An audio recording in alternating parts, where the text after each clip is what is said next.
तो hey guys, आज मैं एक्सप्लेन करने जा रहा हूँ क्लाइंबर मांगा के वॉल्यूम नंबर 5 को। और इस मांगा के ऑथर हैं साकामोटो सेनिची। और इस वीडियो पे मैं मांगा का चैप्टर नंबर 47 से 51 कवर करने जा रहा हूँ। सो प्लीज़, अगर आपको वीडियो अच्छी लगती है तो चैनल को सब्सक्राइब और वीडियो को लाइक कर दीजिए, जिससे मुझे वीडियो बनाने में मोटिवेशन मिले और आपको वीडियो की नोटिफिकेशन। तो चलिए अब चैप्टर शुरू करते हैं। तो चैप्टर की शुरुआत में कोमात्सु चिल्लाता है, मोरी टाइम वेस्ट मत करो, तुम्हारे पास अब टाइम नहीं है। पर कोमात्सु मोरी का फेस देख कहता है, ये तो बिल्कुल भी वीक नहीं लगता है। ट्राई करो मोरी, अब तुम्हारे पास बस 30 सेकेंड ही बचे हैं, जल्दी करो नहीं तो अवलांचों में तुम गिर जाओगे। और तभी मोरी को एक होल दिखाई जाता है, पर तभी वहाँ पर किसी का पैर आ जाता है और कहता है, मैं ये होल तुम्हें 10,000 में सेल करूँगा। ये टॉप 8,000 मीटर का है तो 10,000 इसके लिए सही होगा। पर इस बार मैं तुम्हें एक ऑफ़र देता हूँ, क्यों ना तुम जल्दी से ऊपर आ जाओ। और मोरी हाथ बढ़ाकर आखिर में रॉक पर क्लाइंब कर ऊपर आ ही जाता है, जहाँ सभी मेंबर मोरी का इंतज़ार कर रहे होते हैं। और फिर कोमात्सु मोरी की तरफ टेंट बैग फेंक कर कहता है, हमारी मीटिंग कल सुबह होगी कैप्टन इनोमिया से, तो तुम दोनों इससे कैरी करके आओ। तो अकीको जाते हुए कहता है, टेंट लगाने के बाद पानी लेने चले जाना।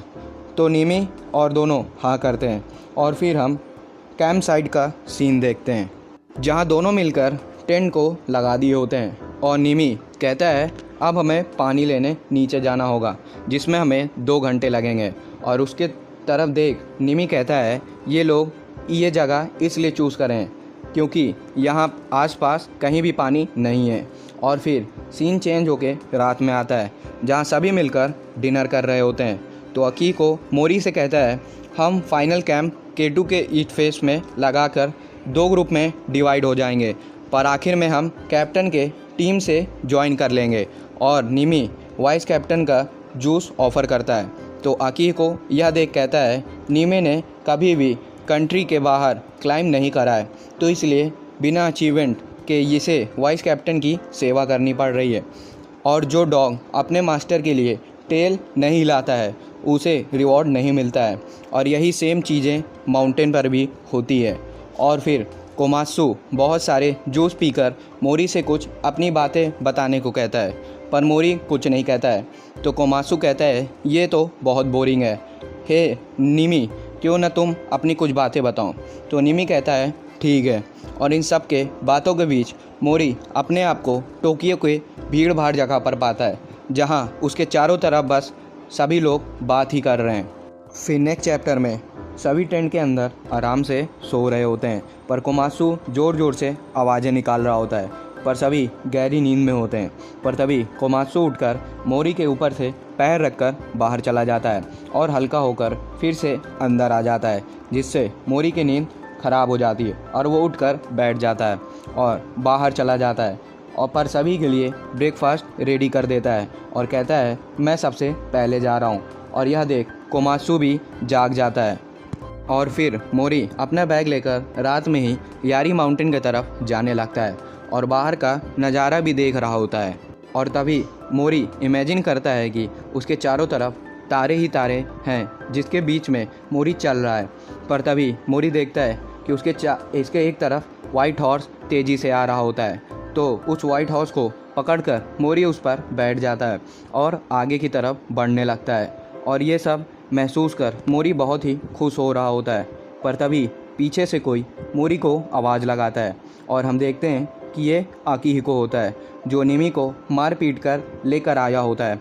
और मोरी से कहता है, आखिर तुम मेरे पैसों के साथ क्या करोगे। फिर नेक्स्ट चैप्टर में निमी चिल्लाता है, मोरी मजाक मत करो, तुमने ही ये काम करा है और तुम्हारे वजह से ही मैं सस्पेक्ट बन गया हूँ, तो तुम ही स्टोल करा है, सभी को बता दो। तो अकीको कहता है, किसी ने मेरा वॉलेट मेरे बैग से ले लिया है, तो ये काम तुम दोनों में से ही किसी ने एक करा है। तो यह सुन मोरी कहता है, पर आखिर हम ही दोनों में से क्यों। तो अकीको कहता है, क्योंकि तुम दोनों ही बहुत गरीब हो, जैसे मोरी तुम जो एक मैनुअल लेबर है और निमी तुम जो फादरलेस हाउस होल्ड है। तो यह सुन निमी अकीको पर बहुत तेज़ी से टूट पड़ता है और उसे लेकर गिरा देता है। तो अकीको कहता है, जिसके पास पैसे नहीं होते हैं वो अपना असली कैरेक्टर इसी तरह दिखा देता है, ये कितना गंदा है। तो यह सुन निमी और गुस्सा आ जाता है, पर तभी कोमासो बीच में आकर दोनों को रुकने को कहता है और यह सुन निमी रुक जाता है और अकीको के ऊपर से हट जाता है। फिर निमी अपना बैग रख देता है और मोरी से भी रखने को कहता है और फिर निमी मुराठा से बैग को रखने को कहता है, पर मुराठा निमी का हाथ हटाकर कहता है मुझे टच मत करो। तो यह देख निमी हैरान हो जाता है और सभी लोग मुराठा पर ही शक करने लगते हैं। तो मुराठा कहता है अगर मैं वो स्टोल हो गया होगा तो किसी ने उसे वैली से थ्रो कर दिया होगा और बाद में जाकर ले सकता है, तो तुम्हारे पास कोई भी प्रूफ नहीं मिलेगा। जैसे अगर मैं तुम सभी को यहाँ से पुश कर दूँ तो नीचे की तरफ। तो यह सुन सभी बहुत ही हैरान हो जाते हैं। तो मुराठा कहता है मोरी क्यों ना तुम पहले हमें बताओ। तो मोरी कहता है मैं एल्फ माउंटेन पर अकेले जाना चाहता था।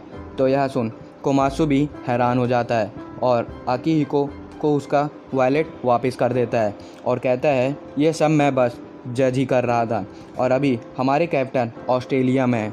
पर यह देख अकीहिको ओल्ड मैन पर ही चिल्लाने लगता है, पर कोमासो उसी पर उल्टा चिल्ला कर कहता है जो कंप्लेन करते हैं उसे मैं माउंट केटू नहीं जाने दूंगा। और तभी सभी पर ज़ोर से उगते हुए सूरज की रोशनी पड़ती है।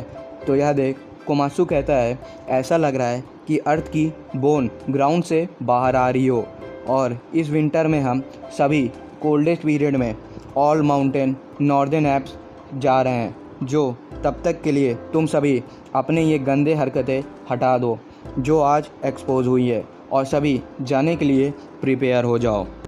फिर नेक्स्ट चैप्टर में हम मोरी के वर्क प्लेस का सीन देखते हैं, जहाँ दो लड़के बात कर रहे होते हैं कि मोरी अब अपने वर्क को छोड़कर माउंटेन पर ज़्यादा ध्यान दे रहा है और ये इसके लिए बुरा होगा कि ये लोगों से बातें भी नहीं कर पाएगा। और फिर ये दोनों जाते हुए कहते हैं हमें चलना चाहिए, ये प्लेस अब कोल्ड हो रही है। और तभी मोरी पीछे मुड़कर देखता है कि वो किसी पहाड़ के दो हिस्सों की खाई में खड़ा है जिसके पार लोग रहते हैं और इस पार मोरी अकेला ही है। और फिर सीन चेंज होके यारी माउंटेन पर आता है, जहाँ कोमासु कहता है कि हमें नॉर्दर्न एप्स माउंटेन पर इस ईयर के लास्ट वीक में जाना है, तो तब तक के लिए तुम सभी K2 पर जाने से पहले इसमें पार्टिसिपेट करोगे। और अब हमारी मीटिंग ख़त्म होती है तो सभी नीचे जाने लगते हैं। तो टाकू कहता है ये किसकी गलती है जो तुम अकेले ही जाने लगे थे, तुम मोरी ग्रुप में काम करने के लिए सूट नहीं करते हो, तो तुम विंटर से पहले अपनी इस पर्सनालिटी को चेंज करो। फिर सीन चेंज होके प्रेजेंट में आता है, जहां मैनेजर मोरी को ढूंढते हुए चेंजिंग रूम में आ जाते हैं और कहते हैं मोरी तुम्हें साल के अंत में 2 हफ्ते की लीव चाहिए ना। तो मोरी बोलने में घबराता है। तो मैनेजर कहता है क्यों ना हम खाना खाते हुए बात करें, पर मोरी कुछ नहीं कहता है। तो मैनेजर जाने लगता है, पर मोरी हिम्मत कर आखिर में बोल ही देता है हाँ मैं चलूँगा आपके साथ। फिर चलते हुए मैनेजर कहता है अच्छा तो तुम नॉर्दर्न एप्स जा रहे हो जहाँ तुम क्लाइंबिंग करोगे। पर अब मैनेजमेंट टफ होती जा रही है कि हेड ऑफिस से मुझे मैसेज आ रहे हैं कि एम्प्लॉयज़ का एडजस्टमेंट करो, जिससे मेरा सर दर्द होने लगा है।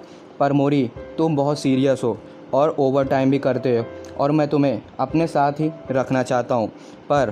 पर तभी ये लोग होटल तक आ जाते हैं और मोरी अंदर आकर देखता है कि यहाँ पर कोबोरी पहले से ही बैठी होती है। तो मैनेजर कहता है मोरी हमारे साथ कोबोरी भी आने को कह रही होती है, पर मैंने मना नहीं करा। और फिर मैनेजर दोनों को बैठाकर जाते हुए कहते हैं मोरी कोबोरी अच्छी लड़की है तो तुम इसके सामने मत शर्माओ।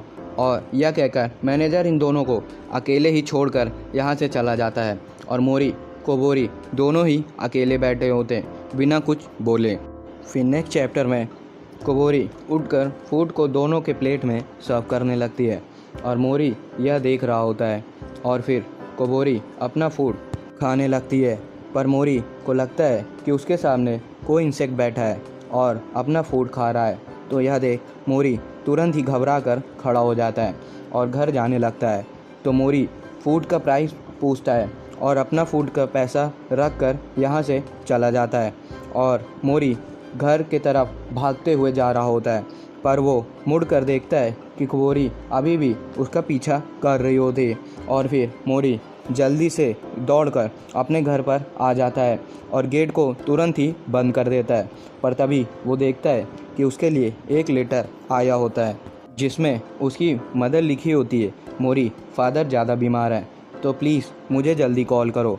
फिर अगले दिन हम देखते हैं कि मोरी किसी एक आदमी से बात कर रहा होता है जो मोरी के अंकल होते हैं और कहते हैं फादर अभी हॉस्पिटलाइज्ड हो गए हैं और मदर वर्क छोड़ दी है।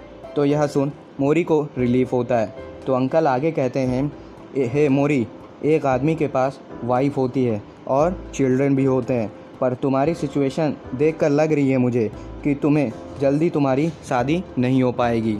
तो मोरी कहता है अभी नहीं। पर अंकल कहते हैं, मोरी आखिर तुम बात क्या कर रहे हो?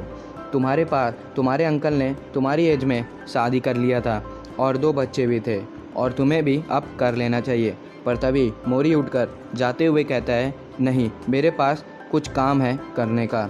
और यह बोलकर मोरी बाहर आ जाता है जहाँ उसके सामने से एक लड़की जाते हुए एक शूज़ गिरा जाती है। तो वो लड़की पीछे मुड़कर मोरी की तरफ देखती है तो मोरी वो शूज़ लाकर इस लड़की को पहना देता है। तो बदले में ये लड़की थैंक्स करने के लिए मोरी को एक फ्लावर दे देती है। तो मोरी इस फ्लावर को देख खुश होकर कहता है, विंटर अब आ रही है। और आखिरी पैनल में हम देखते हैं कि सारे फ्लावर अब उड़ने लगते हैं और मोरी उन्हें खड़े होकर बस देख रहा होता है। तो गाइस, यहीं पे क्लाइमर मांगा का चैप्टर नंबर 51 ख़त्म होता है और आगे के चैप्टर मैं जल्दी लाऊंगा। और हाँ, इस वीडियो पर मैं 100 लाइक्स और 100 कमेंट्स का टारगेट रखता हूँ। और अगर आप लोगों को वीडियो अच्छी लगी हो तो चैनल को सब्सक्राइब कर वीडियो को लाइक कर दीजिए। और हाँ, आप सभी से मैं माफ़ी मांगता हूँ वीडियो लेट आने के लिए, पर मैं कोशिश ज़रूर करूँगा वीडियो जल्दी लाने के लिए। तो तब तक मिलते हैं नेक्स्ट वीडियो में। तब तक के लिए सायोनारा।